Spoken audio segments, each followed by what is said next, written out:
মানে যদি এমন হতো যে বেনামাজির জানাজা হয় না, আমার মনে হয় নামাজের সংখ্যা বাড়ত। যদি এমন হতো বেনামাজির সাথে কেউ মেয়ে বিয়ে দিবে না, ছেলে বিয়ে দিবে না, আমার মনে হয় নামাজি বাড়ত।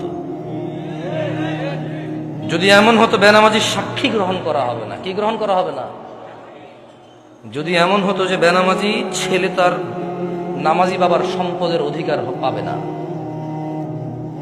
তাইলে মনে হয় নামাজি বাড়ত। এগুলো আমি বলিনি, এগুলো মুহাম্মদ সাল্লাল্লাহু আলাইহি সাল্লাম বলছে। বেনামাজি বেওয়ারিশ থাকে, কারো ওয়ারাসাত পায় না। বেনামাজি কি পায় না?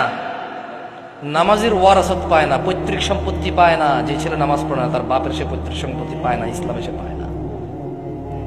সে মারা গেলে তার জানাজার নামাজ হয় না। বেনামাজি জামাই নামাজি বউ বিয়ে টেকে না হিসেবে। বাইনাল আবদি ওয়া বাইনাশ শিরকি ওয়াল কুফর তারকুস সালাহ। বান্দা শিরিক আর কুফরের মধ্যে পার্থক্য হচ্ছে নামাজ ত্যাগ করা। তো বেনামাজি নামাজি যদি বউ জামাই হয়, টিকবে না তো, থাকবে না এই সংসার। খুব সিম্পল লজিক। আপনি যেদিন হাদিসকে এভাবে দেখবেন, ওই দিন আপনি মানুষ হতে পারবেন। আদারওয়াইজ ওয়াজ শুনতে পারবেন, জুমায় যেতে পারবেন, খুতবা শুনতে পারবেন, কিচ্ছু হবে না। আর আমার মতো লোকজন নিয়ে এসে, আমার থেকে উন্নত লোকজন নিয়ে এসে কতক্ষণ নিজের এলাকার সুনাম করতে পারবেন? প্যান্ডেলে জায়গা হয় নাই রে, বিশাল বড় প্যান্ডেল, মানুষ আর মানুষ, হুজুর কাঁপায়া দিছে, ফাটায় দিছে। হ্যাঁ, এগুলো পারবে না, কিছু পারবে না। ঠিক কিনা? এই ঠিক কিনা? যতবার কমো ততবার ঠিক করবেন আপনারা, অভ্যাস হয়ে গেছে।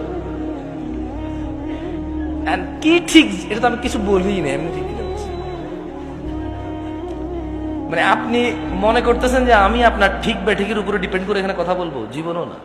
তাহলে আমাকে আওয়ামী লীগ করতে হবে অথবা বিএনপি করতে হবে, নেতা যা করছে তা, বুঝলেন না?